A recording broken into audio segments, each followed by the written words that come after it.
दोस्तों, हम अपने 6 चैप्टर पे आए हुए थे और हमारा नेक्स्ट टॉपिक है वो वेदरिंग को लेके है। अपक्ष जिसको कहते हैं। हम देखते हैं मौसम के स्थैतिक तत्वों के प्रभाव और प्राणियों के कार्य द्वारा सेलों को अपने स्थान पर टूटने फूटने की क्रिया को अपक्ष कहा जाता है। देखिए, आपके लिए एक डेफिनेशन है सिंपल से, आप सिर्फ इतनी लिखें कि जब चट्टानें होती हैं, जब ये अपने स्थान पर टूट जाती है, मान लीजिए क्रैक हो गया या फिर किसी और वजह से, जिसमें क्या है हमारे लिए मौसम फैक्टर हो सकता है, जिसमें आगे पढ़ेंगे केमिकल होता है, फिजिकल होता है, मनुष्य की प्रक्रिया द्वारा भी टूट सकता है, जीव जंतुओं की वजह से भी टूट सकता है। तो ये जो रॉक्स होती है टूट जाती है, और जब ये टूट के मतलब नीचे टूटना शुरू हो जाती है तो इसको अपक्षय कहा जाता है। तो चट्टानों में जो टूट फूट होती है वो इसके विघटन और अपघटन की वजह से होता है, जिसमें देखो सिंपल सी तरीके से बात है जो यहाँ पर बताने का प्रयत्न किया गया कि भी जो चट्टानें होती हैं या तो क्या है वो एक तो मतलब क्या है कि रासायनिक प्रक्रियाओं द्वारा जो केमिकल इसमें अंदर पाए जाते हैं, तो वो केमिकल रिएक्शन होता है तो उनकी वजह से टूटना शुरू हो जाती है। दूसरा क्या होता है, जैसे कि कुछ क्या हमारे फैक्टर्स होते हैं, जिस प्रकार से हमारा तापमान है, वर्षा है, ठीक है, उनकी वजह से जब चट्टानें टूटती हैं तो उसको वो अलग प्रक्रिया में रखा जाता है, जिसको हम क्या कहते हैं, इसको हम मैकेनिकल वेदरिंग कहते हैं। और जब ये केमिकल की वजह से टूटते हैं तो इसको केमिकल वेदरिंग कहते हैं। लेकिन इसके अलावा जो जीव जंतु होते हैं ये भी, और वनस्पति होती है, तो वो भी इस प्रकार से फैक्टर है जो इसमें प्रभावित करता है। इनके बारे में हम डिस्कस करेंगे कि ये किस प्रकार से जो है अपना रोल प्ले करते हैं। हमारे लिए जो सबसे इम्पोर्टेंट चीज़ है, हम जो आज पढ़ने वाले हैं वो हमारी केमिकल वेदरिंग के बारे में पढ़ने वाले हैं। वैसे जैसे अपक्षय आपसे पूछ सकते हैं, अपक्षय कितने प्रकार का हो सकता है, वो 3 प्रकार का आता है। केमिकल, फिजिकल या मैकेनिकल बोलते हैं, और उसको बायोलॉजिकल बोलते हैं, जिसमें जीव जंतु होते हैं, मनुष्य भी उसके अंदर ही काउंट किया जाता है। तो हम जब शुरुआत करते हैं जो रासायनिक अपक्षय की, तो रासायनिक अभिक्रियाओं द्वारा जो जब चट्टानें टूटना शुरू हो जाती हैं तो उसको रासायनिक अपक्षय कहा जाता है। जैसे यहाँ पर लिखा हुआ है कि भी कुछ सेलें भौतिक बलों द्वारा टूटने के बजाय रासायनिक प्रक्रियाओं द्वारा गलतियाँ और न्यून होती रहती हैं। जैसे कि सबसे प्रमुख जो हमारे 4 प्रकार की से केमिकल वेदरिंग होती है, जैसे सॉल्यूशन होता है, फिर कार्बोनिशीकरण होता है, फिर हाइड्रेशन होता है, और फिर ऑक्सीडेशन होता है। तो 4 प्रकार से जो है चट्टानें अपने स्थान पर टूटना फूटना शुरू कर देती हैं। ये केमिकल का पार्ट आता है। जैसे अपक्षय प्रक्रियाओं का समूह न केवल चट्टानों को अपनी ओर ढीले कर देता है, बल्कि इसमें चट्टानों की रासायनिक संरचनाएं बदल जाती है। यानी कि न केवल ये जो केमिकल्स होते हैं ये इसको लूज करते जलते जाते हैं, इसके जो हमारे जो है कण होते हैं, ना केवल इसको मतलब ख़त्म करते चले जाते हैं, बल्कि जो चट्टानें हैं जिसमें एक विशेष प्रकार का जो है हमारे मिनरल्स पाए जाते हैं, तो ये जो है आपस में जब रिएक्शन करते हैं तो उसका जो है पूर्णतः उसको चेंज भी कर देते हैं भाई। चट्टानों का इसमें रासायनिक विघटन पूर्णतः आर्द्र एवं उष्ण अक्ष प्रदेशों में होते हैं।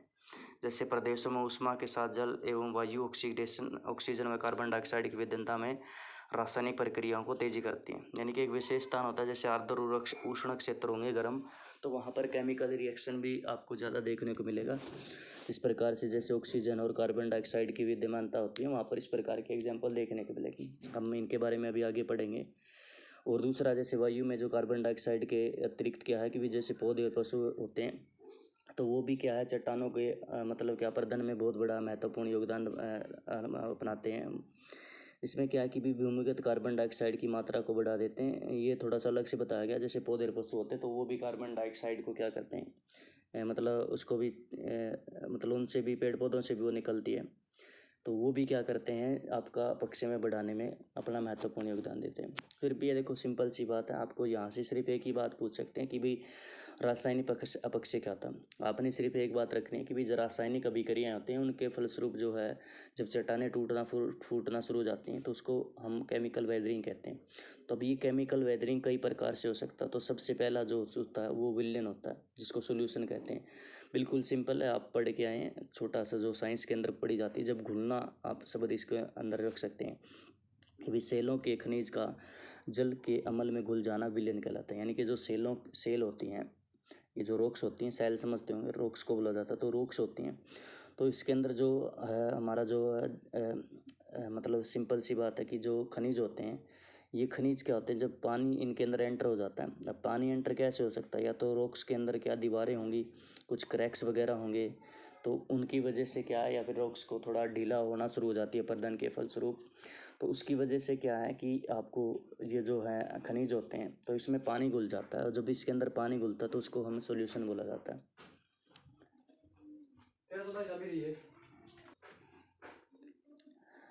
आगे है कि भी जब जल के संपर्क में आने वाले अनेक ठोस पदार्थ विघटित हो जाते हैं और निलंबित अवस्था में जल में मिल जाते हैं, जैसे सेलों में नाइट्रेट, सल्फेट और पोटेशियम जैसी घुलनशील खनिज विलयन प्रक्रिया द्वारा सबसे ज़्यादा प्रभावशाली होते हैं।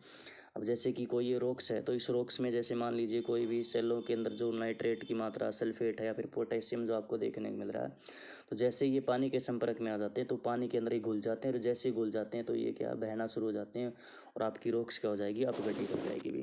तो सबसे ज़्यादा इफेक्टिव जो होते हैं हमारे जो पानी के साथ घुलकर, तो ये हमारे आपको नाइट्रेट है, सल्फेट और पोटेशियम रहेंगे भी।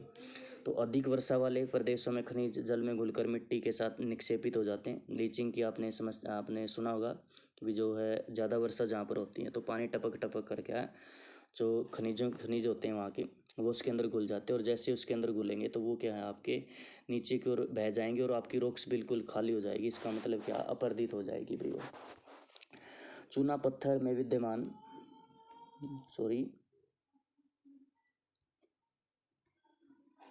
चूना पत्थर में विद्यमान कैल्शियम कार्बोनेट और कैल्शियम मैग्नीशियम बाइकार्बोनेट जैसे खनिज कार्बनिक अम्ल युक्त जल में आसानी से घुल जाते हैं और जल में घोल के रूप में प्रवाहित हो जाते हैं। सड़ते गलते पेड़ पौधे और पशु भी कार्बन डाइऑक्साइड पैदा करते हैं और मृदा जल के साथ मिलकर विलयन की प्रक्रिया को तेज कर देती हैं। सेंधा नमक भी इसी प्रकार का एग्जाम्पल है। तो ये सिर्फ और दी गए, जैसे कि आपको पोटेशियम है, सल्फेट के बारे में बताया गया, तो उसी प्रकार से जैसे चूना पत्थर होता है उसमें भी जो कैल्शियम की मात्रा आपको देखने को मिलेगी, कैल्शियम कार्बोनेट है, फिर कैल्शियम मैग्नीशियम है, तो उसमें भी जो होते हैं ये बाइकार्बोनेट होते हैं। तो खनिज जो होते हैं कार्बनिक अम्ल युक्त जल में क्या है, ये आसानी से घुल जाते हैं। तो जैसे ही घुलेंगे तो चट्टान है, जैसे मान लीजिए चट्टान थी ये, तो ये इसमें जैसे घुल जाएगी तो ये चट्टान जो आपकी जो बिल्कुल खाली हो जाएगी। तो इसी को क्या कहा जाता है, सॉल्यूशन के नाम से जाना जाता है भाई। ये इस प्रकार का एक सिंपल सी बात आप याद कर सकते हैं। उसके बाद जो दूसरी फॉर्म होती है उसको बोला जाता है कार्बोनेशन। जल में घुली हुई कार्बन डाइऑक्साइड गैस की मात्रा अपने संपर्क में आने वाली चट्टानों के खनिजों को कार्बोनेट में बदल देती है, इसे कार्बोनेशन कहते हैं। अब क्या होता है, जैसे कोई ये रॉक्स है, तो इस रॉक्स के अंदर जो मिनरल्स आपको देखने को मिल रहे हैं, सॉरी भाई, ये जो रॉक्स है मान लीजिए, तो इसके अंदर जो मिनरल्स जो आपको पाए जा रहे हैं, तो क्या होता है जब कोई जल इसके अंदर से आता है तो जल के अंदर यदि कार्बन की मात्रा आती है या कार्बन डाइऑक्साइड गैस जब इसके अंदर जो है संपर्क में आ जाती है, तो ये जो यहाँ के जो मिनरल्स पाए जाते हैं तो ये इन मिनरल्स को क्या कार्बोनेट में बदल देती है। अब जो इन कार्बोनेट को मिनरल्स जो कार्बोनेट के अंदर बदलती है ना इन मिनरल्स को, तो इसको ही कार्बोनिशीकरण का बोला जाता है भाई। तो इसमें मुख्य तौर पर जो हमारा फेल्सपायर होता है या फिर कार्बोनेट खनिज के जो होते हैं वो पृथक करने में एक आम सहायक प्रक्रिया होती है। कार्बन युक्त जल का एक हल्का अम्ल होता है जो चूना एक चट्टानों को मैग्नीशियम कार्बोनेट को तेज़ी से घुला देता है और कुछ भी अवशिष्ट नहीं छोड़ता है। इसका मतलब क्या है, जो कार्बन युक्त जो हमारा जल होता है उसमें जो चूना एक चट्टानें होती हैं, जैसे मैग्नीशियम कार्बोनेट की बात की थी हमने ऊपर की ओर, और कैल्शियम कार्बोनेट की भी बात कर सकते हैं आप। तो उसमें क्या है, ये काफ़ी तेज़ी से उसको घुला देते हैं और जैसे घुला देते हैं तो ख़त्म हो जाती हैं वहाँ से। तो ख़त्म होगी तो सिंपल सी बात है, उसी को क्या कहा जाता है, हमारा अपक्षय कहा जाता है। तो ये हमारा कार्बोनिशीकरण की वजह से होता है। उसके बाद एक और है हाइड्रेशन बोला जाता है, जल योजन बोला जाता है इसको। तो जल योजन रसायन में जल का योग होता है।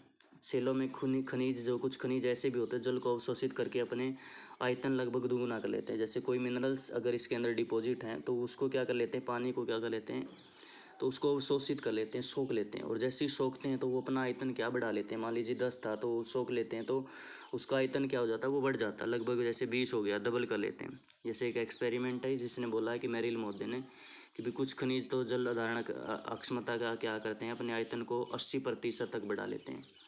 सेलों का बढ़ा हुआ आयतन चट्टानों, कणों और खनिजों में तनाव और खिंचाव और दबाव पैदा करता है। मान लीजिए जो है अवशोषित कर लिया इसने किसी भी जो विशेष प्रकार के मिनरल्स ने,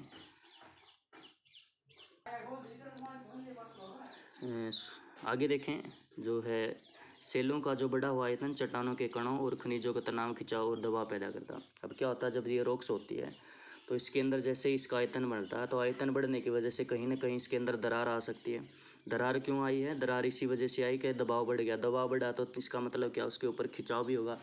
अब ये प्रक्रिया ऐसी होती है कि भी एक समय में नहीं हो रही, ये जो है ऐसा नहीं कि भी एक बार हो गया आयतन बढ़ गया, तो जैसे ही मान लीजिए पानी आया तो उसने सोख लिया, तो जैसे ही धूप आई, धूप आने की वजह से क्या हो सकता है कि वो आपका गायब भी हो जाए, आपका सूख भी जाए। तो ये इस प्रकार की प्रक्रियाएं लगातार होती रहती हैं। तो इसी वजह से क्या है, चट्टानों के अंदर दरार आ जाती हैं। आप लोगों ने पढ़ा था कि भी, जैसे मैंने आपको बताया था वो फोल्ड और फॉल्ट के बारे में बताया था कि भी या तो मोड़ खा जाती हैं चट्टानें या फिर उनके अंदर दरारें आ जाती हैं। तो दरारें आ जाती है तो उसको फॉल्ट कहा जाता है, और यदि वो मुड़ जाती है तो उसको फोल्ड कहा जाता है। तो इसी वजह से क्या है कि चट्टानों के अंदर जो मतलब क्या दरारें आ गई तो वो क्या है, फिर टूटना शुरू हो जाती हैं। तो इसी वजह से क्या है, इसको मतलब अपक्षय बोला जाता है भाई। तो जैसे आगे की ओर लिखा है, इसके बार बार सेलों से होने वाली होती जाती है। जैसे मैंने आपको पहले बता दिया, ये कोई एक प्रक्रिया नहीं है, एक दिन की, ये लगातार होती रहती है। तो इसके परिणाम स्वरूप जो सेल होती हैं टूटकर यांत्रिक विधि से मूल रूप से वो उखड़ जाती हैं। अनेक कले खनिज पदार्थ भीगने और सूखने के कारण फूलते रहते हैं। जैसे कुछ कले होते हैं जिसमें क्या होते हैं कि भी वो इसी प्रकार से, जैसे पानी उसके अंदर आए, वो उन्होंने उसको मतलब अब्जॉर्व कर लिया, उसके बाद वो सूख गए। तो इसकी वजह से जैसे वो फलेंगे, मतलब क्या है, पहले फूल गए, उसके बाद वो फिर सिकुड़ गए। तो उसके बाद क्या है, जो रॉक्स की जो सरफेस जहाँ से मतलब ये प्रक्रिया हो रही है तो वहाँ पर ढीली हो जाती है, और जैसे ढीली हो जाएगी तो वो क्या टूटना शुरू हो जाती है, और वही आपका अपक्षय कहलाता है। इस प्रक्रिया के पुनरावृत्ति से उपरव्यासी सेलों के दरारें उत्पन्न हो जाती हैं। जैसे मैंने आपको बताया, जैसे ये प्रक्रिया जब होती है तो दरारें उत्पन्न हो जाती हैं, और जो प्रभावित होकर जो सेल होती हैं आपकी फ्रैक्चर हो जाता है। फ्रैक्चर का मतलब वही टूटना शुरू हो जाती है, टूट जाती है।